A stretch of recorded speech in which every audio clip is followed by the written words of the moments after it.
Përshëndetje të nderuar ndjekës të mi, do të vi pranë jush këtë herë me një histori që në fakt ju do të tronditeni. Bëhet fjalë për rrëfimin e një djalit i cili mund ta themi është marrë në Tiranë, është gënyer nga dy vajza dhe ai sot me lot në sy, me tmerrin që ka përjetuar, ai tregon përdhunimin që ja kanë bërë këto dy vajza, do me thënë e kanë gënyer, e kanë marrë dhe kanë përdhunuar.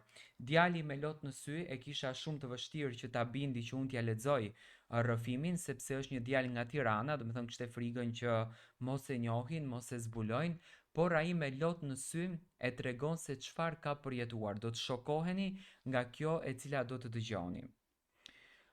Ai fillon këtë letër kështu: Nuk e kam të lehtë ta shkruaj këtë histori. Madje çdo herë që përpiqem ta rikujtoj, më ngrin diçka brenda kraharorit tim.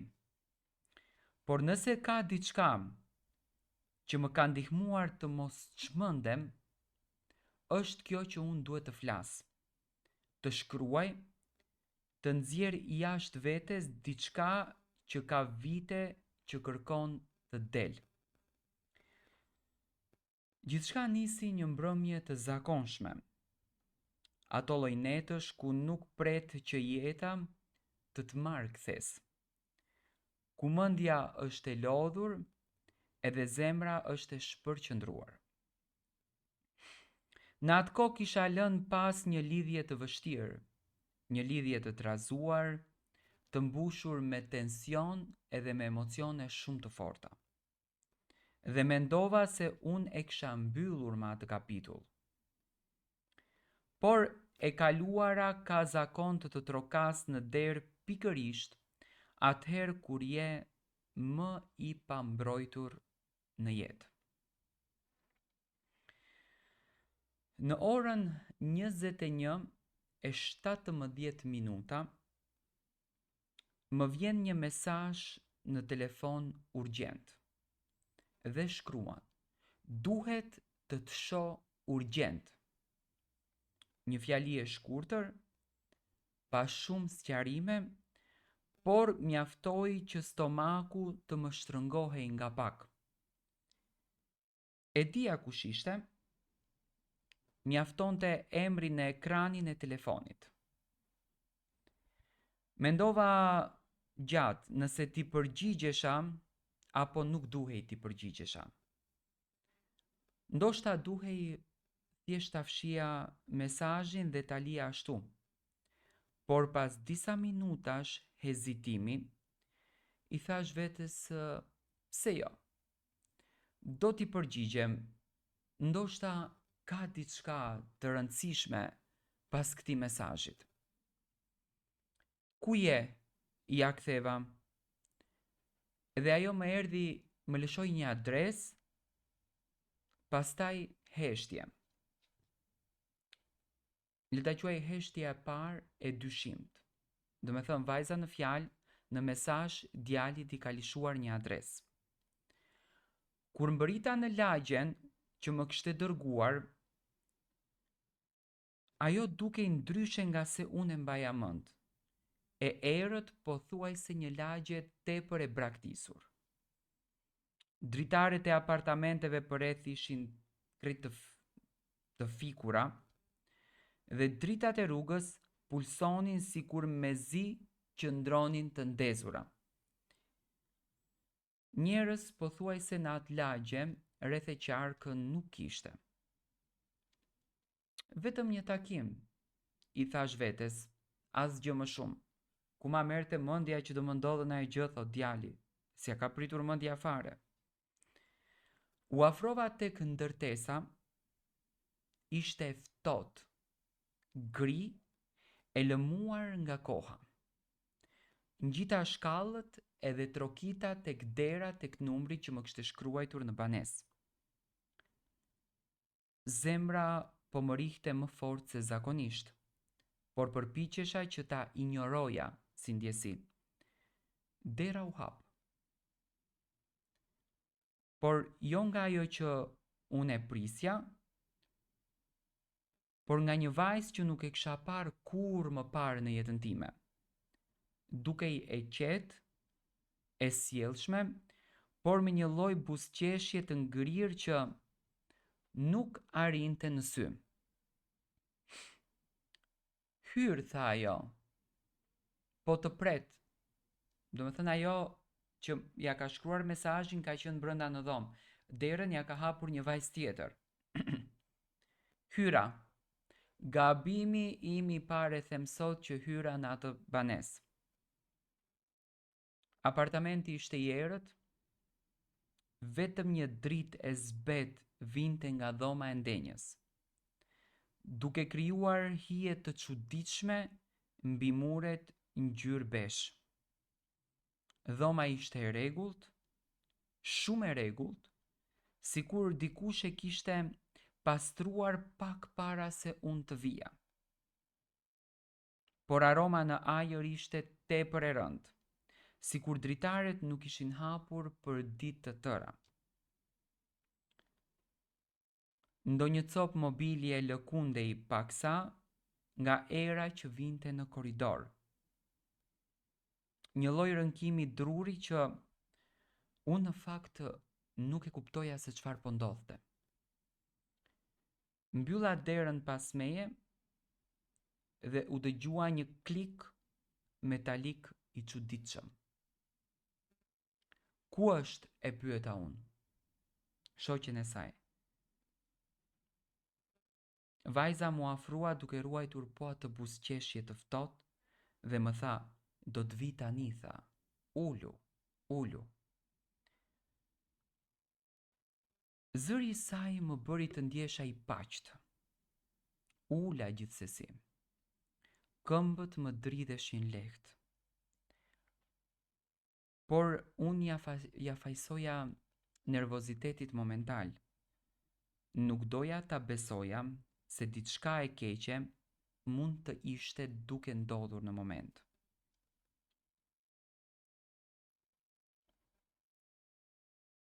Por pastaj nga korridori u dëgjuan hapa të rëndë, të ngadalshëm dhe të sinkronizuar. 2 djem dolën nga errësira.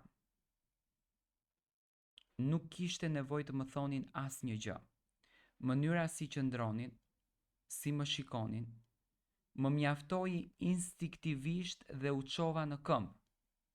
Por ata u afruan edhe më bllokuan rrugën. Ç'po ndodh këtu? Thash dhe zëri më doli më I dobët se sa unë kisha menduar. Atëhere pash atë, vajzën që më kishte dërguar mesazhin apo ish e dashura ime. Doli nga dhoma e brendshme me hap të ngadaltë dhe të sigurt. Nuk e kisha parë kur të buzëqeshte ashtu. Ishte një buzëqeshje që më bëri të kuptoj menjëherë se nuk ishte rastësi, as urgjencë, por ishte një plan. Pse më the të vi? E pyeta. Ajo uli kokën paksa në anë si dikush që sheh diçka interesante në tokë.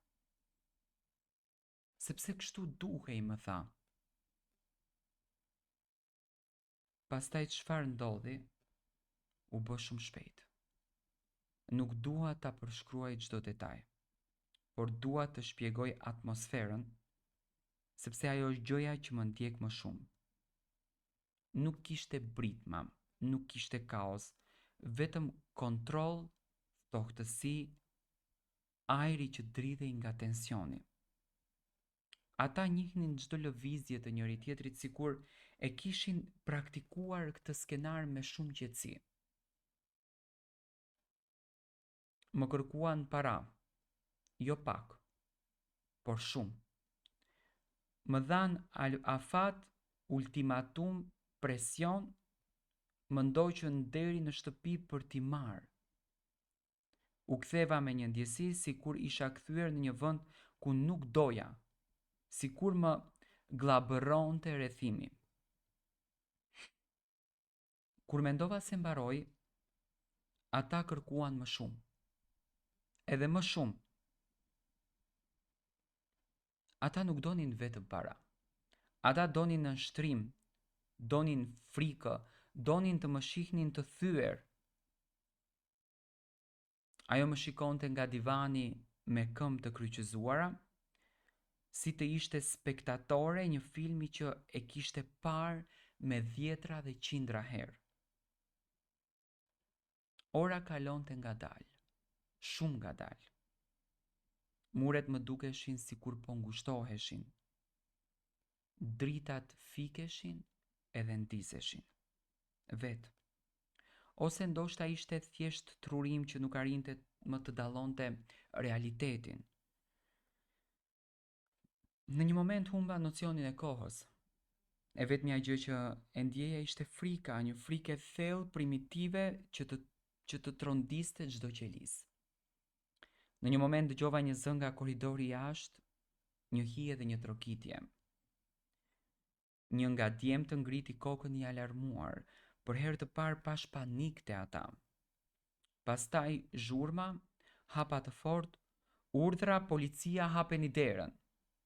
Gjithçka shpërtheu, ata u përpoqën të fshiheshin, të dilnin nga dritarja, të mbyllnin derën e brendshme, por ishte vonë.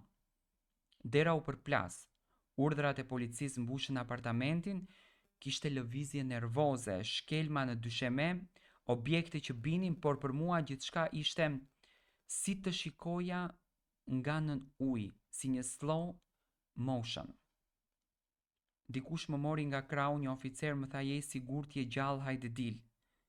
E dija që jetoja, por nuk e djeja veten gjallë. Ndërsa më nxorën jashtë, ndjeva ajrin e freskët të natës. Një ajër që erdhi si një shpëtim, si një goditje oksigjeni për dikë që kishte qëndruar nën ujë shumë gjatë. Më ulën në një ambulancë, mjekët më flisnin por zërat u dëgjuan larg, shumë larg, dhe vetmja gjë që dëgjoja qartë me një saktësi të çuditshme ishte zhurma e derës së apartamentit, që më mbylli brenda 5 orë më parë. Ajo zhurmë më shoqëronte ende, sidomos natën. Që atë ditë nuk jam më i njëjti. 5 orë në një apartament të huaj më ndryshuan më shumë se 5 vite jetë. 5 orë që nuk do t'i harroj kurrë, 5 orë që më morën diçka që nuk ma kthyen më. Dhe kjo është arsyeja pse e shkruaj, sepse kur e kujtoj brenda vetes, më duket sikur jam ende atje. Por kur e shkruaj, sikur dal pak më shumë jashtë vetes time. Në fakt kjo është rrëfimi i këtij djalit nga vajzat të cilat e kanë kindapuar, përdhunuar dhe kanë dashur domethënë të përfitojnë diçka nga ky, një hakmarrje që dashnorja ja ka bërë të dashurit të vet.